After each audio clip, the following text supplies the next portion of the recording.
Hello friends, विवा food रेसिपीमध्ये आपले सगळ्यांचे मनापासून स्वागत। आज आपण बनवणार आहोत उन्हाळा विशेष असं कलिंगड पासून तयार होणारं थंडगार असं ज्यूस, जे आपल्या शरीराला खूप थंडावा मिळतं। कलिंगड कट करून घेते मी आणि त्याचे स्लाइस करून घ्यायचे आहेत आपल्याला।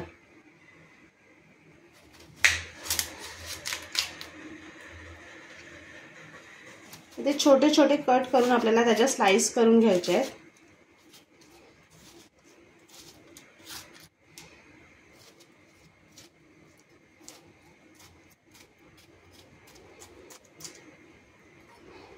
आणि एका भांड्यामध्ये ते आपल्याला काढून घ्यायचे।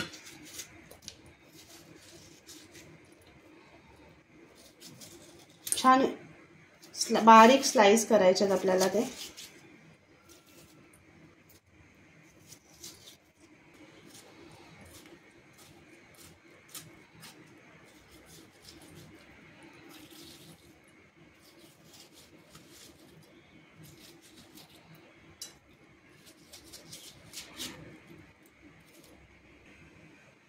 हे कलिंगड सगळे मी बारीक बारीक कट करून घेतले। ह्यामध्ये ज्या बिया आहेत ते आपल्याला काढून घ्यायचे आहेत। ते मी एक एक करून काढून घेते। याच्यामध्ये मी आता दूध मिक्स करून घेते।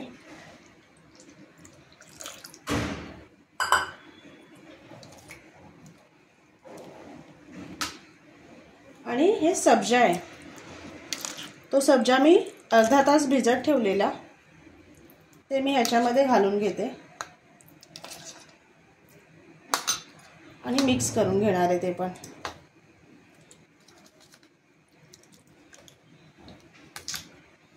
आता गरमी खूप आहे ना, त्यासाठी सब्जा हे ज्यूस कलिंगड हे खूप हेल्दी आहे आपल्यासाठी। शरीराला थंडावा मिळण्याचं काम करत असतं ते। थोडी साखर घालून घेते, ते पण मिक्स करून घेते।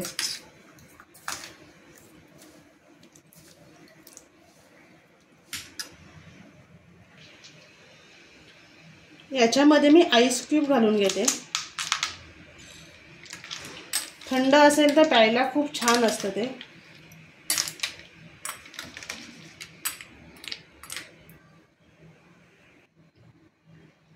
हे रेडी झालेलं फ्रेश फ्रूट पासून तयार झालेलं कलिंगडचं थंडगार असं ज्यूस। आणि हे आपण ह्याच्यामध्ये कोणताही कलर यूज केलेला नाहीये, नॅचरल पद्धतीने बनवलेलं आहे ते आपण। चला मी तुम्हाला एक ग्लास मध्ये घेऊन दाखवते। इथे मी सजावटीसाठी पुदिना लावून घेते। हे ऑप्शनल आहे, तुम्ही नाही लावलं नाही यूज केलं तरी चालू शकतं, पण ते लावून खूप छान दिसतं।